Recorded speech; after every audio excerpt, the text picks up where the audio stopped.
ለጸጉር ነው እንጂ ብዙ ጊዜ የሚጠቀሙ ለቅቤ አይሚን ለምግብ ተጠቅሜ አላቅም። ቅቤውን ግን እናንተ ሞክሩት እስኪ የብዙዎቻችሁ ጥያቄ ነውና ለምግብ ይሆናል ወይ ብላችሁ ጠይቃችሁኛልና እኔ ለምግብ እውነት ለመናገር አልተጠቀምኩትን ያልተጠቀምኩትን ነገር ተጠቅሜ ያለው ብዬ እንትናላችሁ። ግን እናንተ መሞከር ከፈለጋችሁ እስኪ ሞክሩ። ፍሬሽም ስለሆነ በጣም ደስ ይላል ለምግብ ቢሆን። እኔ ግን አልሞከርኩም። ወደፊት ከሞከርኩ ግን አሳያችኋለሁ ማለት ነው።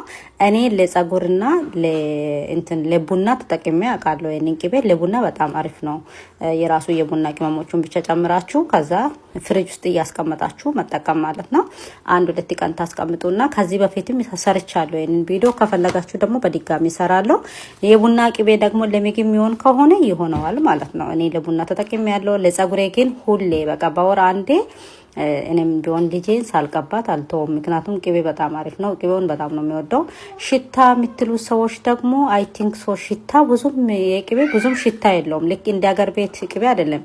ባይዘዌ ቤት የምትሉበት ቀን ላይ ጧት ተቀብታችሁ ወይ ማታ ወይ ከሳት ትታጠባላችሁ። እንደዛ ነው እንጂ 2 ቀን 3 ቀን አታስቀምጡ። ሽታ ለዛች ታይም ቢያንስ 2 ሰዓት እንኳን አቆይታችሁ መታጠብ ትችላላችሁ። እናንተ ከፈለጋችሁ ረጅም ሰዓት አለመቆያት ትችላላችሁና ሽታ በጣም የፈራችሁ ሰዎች ብዙም እንትን ነው ብዬ አላስብም እንደኔ። እናንተ ግን እስኪ ሞክሩና እንትን በሉ።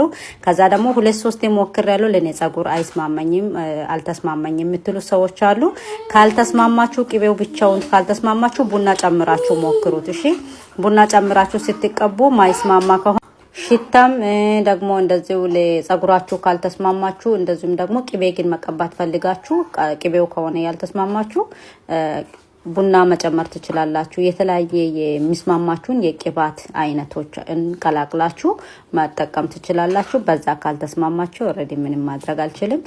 ከዛ ውጪ ደግሞ ለሽታ በጣም እውነትም ሽታ ከፈራችሁ ቡና ቀላቅላችሁ የኢትዮጵያ ቡና አንድ ላይ ከቅቤው ጋር ሚክስ አድርጉና ተቀቡ። ምንም ሽታ አይኖረውም።